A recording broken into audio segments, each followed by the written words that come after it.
Hello, this is Raghu Himanshu Jha and welcome to all of you. Arya Samaj से शादी कैसे करी जाती है? कौन से आर्य समाज हैं? कुछ लोग जैसे कॉल करके पूछते हैं कि सर आर्य समाज है, कहीं पे लिखा है कि ट्रस्ट मंदिर है। कोई कहता है सर इस पे रजिस्ट्रेशन नंबर नहीं है, कोई कहता है उस पर रेफरेंस नंबर नहीं है। कौन सा आर्य समाज सही है, कौन सा गलत है? आर्य समाज में किस तरह से शादी होती है, किसकी शादी हो सकती है? आर्य समाज में कितनी फीस होती है, कितनी दक्षिणा तक लगती है, क्या पैसे आपको देने होते हैं? इन सब के बारे में, पूरी आर्य समाज के बारे में कंप्लीट जानकारी हम पूरी कोशिश करेंगे कि पूरी जानकारी इस वीडियो में आपको मिले। तो पूरी वीडियो एंड तक जरूर देखिएगा। सबसे पहले ये समझते हैं कि आर्य समाज होता क्या है। आर्य समाज एक रजिस्टर्ड संस्था होती है जो वैदिक रीति से शादी को संपन्न कराती है। जो शादी के लिए रजिस्टर्ड है आर्य समाज, देखिए आर्य समाज दयानंद सरस्वती जी से जुड़े हुए हैं, तो आर्य समाज जो उन्हीं की चेन में है, मतलब जो एक प्रॉपर आर्य समाज है, जो पूरा प्रॉपर आर्य समाजी हैं, जिन्होंने आर्य समाज के नाम पे जो दयानंद सरस्वती जी की जो एक ट्रेल चलती आ रही है, उनसे जो हैं, भले ही उनकी शाखाएं अलग अलग हो गई हों, बट वो आर्य समाज के रूप में रजिस्टर्ड होते हैं, तो वो भी शादियां कराते हैं। दूसरा ये होता है, जब आप कहीं जगह ये देखते होंगे कि मंदिर ट्रस्ट, कोई ये ट्रस्ट, कुछ भी इस तरह से अगर कोई ट्रस्ट बना है जो शादियां करवाना चाहता है और उसने अपने आप को सरकार के पास रजिस्टर करा रखा है शादी करने के लिए। जब भी आप कोई संस्था खोलते हो, एक नॉर्मल तरीके से आपको समझाता हूँ कि जब भी कोई आप एक मान लीजिए एक कंपनी कोई खोल रहा है, तो उस कंपनी का एक मेमोरेंडम होता है कि वो कंपनी जो है किस तरह से काम करेगी, किस किस चीज़ पे काम करेगी। उसी तरह से जब कोई मंदिर ट्रस्ट रजिस्टर किया जाता है किसी स्पेसिफिक काम के लिए, मान लीजिए कि अ, यज्ञ पूजा आहुति के लिए करते हैं, कुछ ट्रस्ट इस तरह से खुलते हैं कि जो आपका जो जैसे कि केदारनाथ, बद्रीनाथ, इनकी यात्राओं पे लेके जाते हैं, वो ट्रस्ट उसी के लिए ही खुले होते हैं। उसी तरह से कुछ ट्रस्ट इसलिए खुलते हैं जो कि लोगों की शादी को रजिस्टर करा सकें, मतलब उनका काम होता है कि वो शादी को रजिस्टर कराएं। तो वो भी एक ट्रस्ट होता है, वो भी एक संस्था होती है, उनके भी कायदे कानून नियम होते हैं। जब वो रजिस्टर्ड करवाया जाता है तो उनको एक रजिस्ट्रेशन नंबर मिलता है। तो चाहे आप प्रॉपर आर्य समाज से करें, चाहे आप उन रजिस्टर्ड ट्रस्ट से करें, संस्था से करें, रजिस्टर्ड अगर हैं तो दोनों चीज़ वैलिड है, अगर वो इस काम के लिए रजिस्टर्ड है। ऐसा नहीं कि किसी ने भी आपकी शादी करा दी और एक पेपर पे लिख के दे दिया कि इनकी शादी कर दी, भले ही वो रजिस्टर्ड है या नहीं है, वो उससे वो वैलिड नहीं होता, वो नहीं माना जाता। तो भले ही आप आर्य समाज से करें या किसी मंदिर ट्रस्ट से या फिर किसी संस्था से करें जो शादी कराने के लिए रजिस्टर्ड हो, तो वो भी इसी कैटेगरी में आता है, वहाँ से भी शादी कर सकते हैं।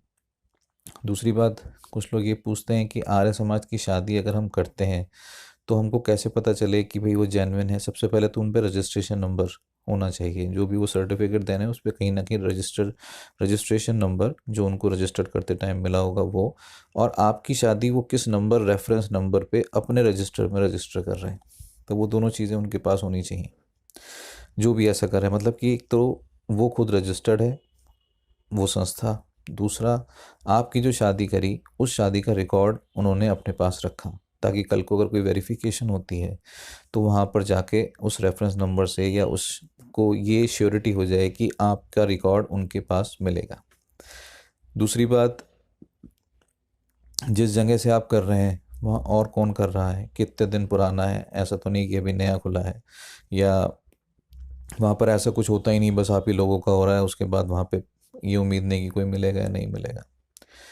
क्योंकि बेसिकली जो आर्य समाज ये शादी कराते हैं, जो भी शादी कराने वाली जो संस्थाएं रजिस्टर्ड होती हैं, कमर्शियल होती हैं, तो वो उस हिसाब से खुली होती हैं। तो उसमें तो आप बिल्कुल ना रहें कि वहाँ पे मंदिर, पूजा पाठ, ये सब चीज़ें होती हुई आपको वहाँ पर दिखाई देंगे। वहाँ पे नॉर्मल पूजा ही किया जाता है, क्योंकि आर्य समाजी मूर्ति पूजा के विरोधी हैं, तो वहाँ पर आपको मूर्ति वगैरह या उस तरह का मंदिर जैसा माहौल नहीं मिलेगा। वहाँ पे वो आर्य समाज संस्कृति के हिसाब से सारे जो चित्र वगैरह हैं वो सब बने रहते हैं, बस वहाँ मूर्ति पूजा वगैरह नहीं होती। अब रीति रिवाज जो फॉलो किए जाते हैं वहाँ पर, वो प्रॉपर जैसा आपका सिंदूरदान हो गया, वरमाला हो गई, आपके फेरे हो गए, ये सब चीज़ें होती हैं, ये सब चीज़ें वहाँ पे फॉलो की जाती हैं। तो वो सारी चीज़ें आप पूरे रिचुअल के साथ करें।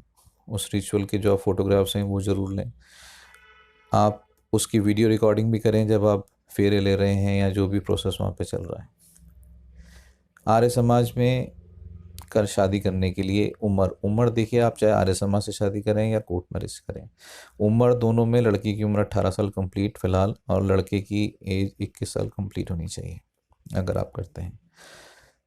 दूसरा, आर्य समाज के अंदर फीस कितनी लगती है? देखिए, ये आर्य समाज टू आर्य समाज वेरी करता है, बट हाँ, ये चीज़ आपको बताना बहुत ज़रूरी है कि क्योंकि इसका कनेक्शन जो है कोर्ट मैरिज से है, कि जब आप कोर्ट मैरिज करने के लिए जाते हैं, लेट्स सपोज मान लीजिए कि एग्जांपल लेते हैं, किसी ने आपको फ़ीस बताई कि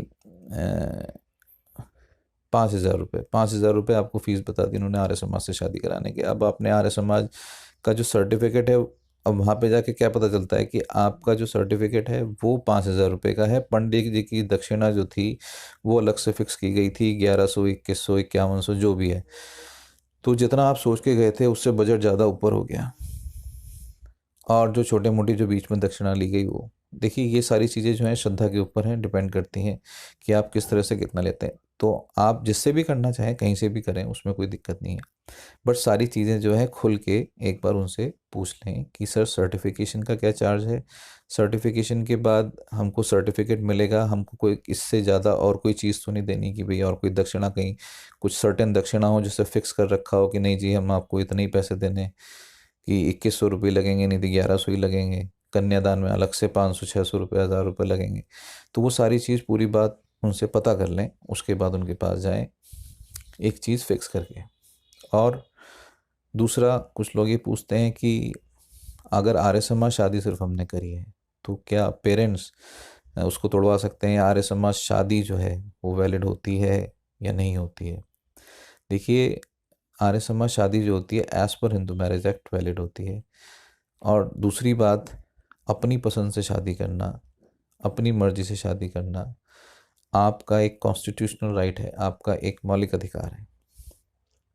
जो भी लड़की 18+, लड़का 21+, जिनकी शादी की उम्र हो गई है, वो अपनी मर्जी से किसी से भी शादी कर सकते हैं, आपस में शादी कर सकते हैं। 18 की लड़की, 21 का लड़का, कंप्लीट उम्र होनी चाहिए, वो आपस में शादी कर सकते हैं। बस 2 गवाहों की ज़रूरत होती है, लेकिन उन गवाहों के लिए भी कोई ऐसी नेसेसिटी नहीं होती कि वो गवाह जो हैं घर के ही होने चाहिए। बहुत से लोग ये भी पूछते हैं कि किसी आर्य समाज में या किसी मंदिर में कहीं पे गए थे तो उन्होंने कहा था कि घर वालों को लेकर आओ। देखिए, कानून की तरफ से ऐसी कोई बंदिश नहीं है कि जब तक घर वाले गवाही नहीं देंगे तब तक आपकी शादी नहीं होगी। वो इसलिए किया जाता है क्योंकि वो भी एक संस्था है। कल को परिवार वाले वहाँ पे आके ऑब्जेक्शन करते हैं, बात मारपीट हाथापाई तक भी पहुँच जाती है, तो वो अपने आप को सेफ साइड रख के चलने के लिए जब इस तरह की कोई शादी वगैरह होती है, लड़का लड़की जाके शादी करना चाहते हैं, तो वो अपनी तरफ से रिक्वायरमेंट पेश कर देते हैं कि भाई घर वालों को लेकर आइए। बट जो प्रोफेशनल आर्य समाज हैं, अगर आप वहाँ से करते हैं तो वहाँ पर ऐसी कोई रिक्वायरमेंट नहीं होती कि आप अपने घर वालों को लेकर आएँ या घर वालों के बिना हम शादी नहीं करेंगे, या उनकी जो विटनेस करानी है वो विटनेस इसके अंदर ज़रूरी है। वो सिर्फ 2 गवाह उनको चाहिए होते हैं, 18+ होने चाहिए, क्योंकि एज़ पर लॉ भी 18 साल से ऊपर के 2 गवाह उनको ज़रूरत होती है, और उनका आईडी प्रूफ होना चाहिए, वो बालिग होने चाहिए, इनसेन मतलब कि पागल इस स्थिति में नहीं होने चाहिए, मतलब समझदार, एक सही आदमी, एक सही व्यक्ति 18 साल से ऊपर का। सिर्फ 2 गवाह, चाहे वो आपके रिश्तेदार हों, नेबर हों, पड़ोसी हों, दोस्त हों, जानकार हों, मित्र मंडल हो, मिलने जुलने वाले हों, कोई भी हो, वो विटनेस उसमें कर सकता है। और रही जहाँ तक आर्य समाज के टूटने की बात, जब आप लोगों की शादी as per Hindu marriage act के हिसाब से हो गई, तो ये आपको अपना राइट समझ में आना चाहिए कि जब तक आप लोग नहीं चाहोगे, अब उस शादी से अलग नहीं हो सकते, जब तक आप दोनों नहीं चाहोगे। किसी का ये राइट नहीं, किसी का भी, कि आपने अगर अपनी मर्जी से शादी करी है, चाहे वो सिर्फ आर्य समाज से करी हो या किसी इस तरह की संस्था से करी हो जो रजिस्टर्ड है प्रॉपर तरीके से, लीगल तरीके से, कि उसको तुड़वा सके। अब आर्य समाज में ऑब्जेक्शन किस तरह के आते हैं? कुछ लोग ये भी पूछते हैं कि सर हमने शादी कर ली, बट ऑब्जेक्शन इसमें कोई घर वाले उठा सकते हैं? देखिए, जो लीगल ऑब्जेक्शंस होते हैं वो उठते हैं, जैसे कि सेकंड विवाह नहीं चलता, आपस में आप लोग भाई बहन, जैसे हिंदुओं में मामा चाचा ताऊ फूफा बुई इन बुआ इनके बच्चे हैं, उनसे अगर आप शादी करते हो तो वो प्रोहिबिटेड रिलेशनशिप में आता है। वो नहीं होती, क्योंकि ये तो आर्य समाज फाइंड आउट नहीं कर सकता कि भाई आप कहाँ से आ रहे हो, आपका आपस में क्या रिलेशन है। तो वो तो अगर करा देंगे, बाद में पता चला कि ये तो उनकी बुआ की लड़की है, तो वो शादी जो है फिर नल एंड वाइड हो जाती है, वो शादी ख़त्म हो जाती है। तो ये ऑब्जेक्शन होता है, आपने बिना बताए जो है आर्य समाज से शादी कर ली। घर वाले जब ऑब्जेक्शन लेंगे, भाई ये तो इस तरह से भाई बहन का रिश्ता है, या जिसकी शादी हुई है वो पहले से विवाहित है, उसने अब तक डाइवोर्स नहीं लिया है। तो ये सब चीज़ें हैं। किसी की उम्र, अगर आपने डॉक्यूमेंट गलत दिया, ये बताया वहाँ पे कि 18 साल की उम्र पूरी हो गई है, लेकिन 18 साल की आपकी उम्र पूरी नहीं हुई है, तो भी ये ऑब्जेक्शन है। तो इस तरह के लीगल ऑब्जेक्शन वैलिड होते हैं। आपकी उम्र अगर पूरी है, कोई प्रोहिबिटेड रिलेशनशिप में नहीं है, किसी की कोई पहले शादी नहीं है, अगर शादी पहले कोई कर चुका है तो उसने डाइवोर्स डिक्री ले ली है, वो लगाया है।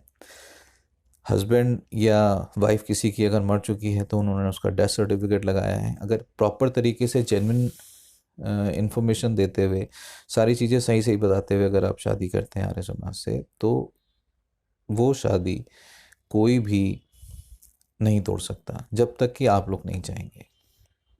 बट बात वही कि इन्फॉर्मेशन जो दी हो वो सही हो, जहाँ से करा हो वो जगह ठीक हो, वैलिड हो, और आपकी एज पूरी हो।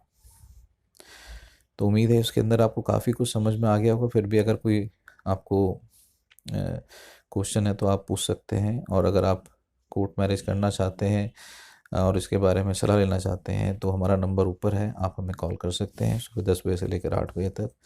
कोई भी अगर कोर्ट मैरिज करना चाहता है एक दिन में, या दिल्ली से 1-2 दिन में, या सेम डे कोर्ट मैरिज करना चाहता है जिसमें आर्य समाज प्लस रजिस्ट्रेशन दोनों चीज़ ही कराई जाती हैं, तो आप हमें हमारे नंबर पे कॉल कर सकते हैं सुबह 10 से 8। और हमारा नंबर डिस्क्रिप्शन बॉक्स में भी है, आप वहाँ से भी ले सकते हैं। तो अगली वीडियो में फिर से मिलते हैं। और दूसरी वीडियो देखने के लिए हमारी ऐप लिस्ट में जाके वहाँ पे चेक करके वीडियो देख सकते हैं, क्योंकि कोर्ट मैरिज पे मोर देन 135 से ऊपर वीडियो हैं जो अब तक इस चैनल पे बन चुकी हैं। तो आप उसे देखें, लाइक शेयर और सब्सक्राइब ज़रूर करें। Thank you so much for watching this video.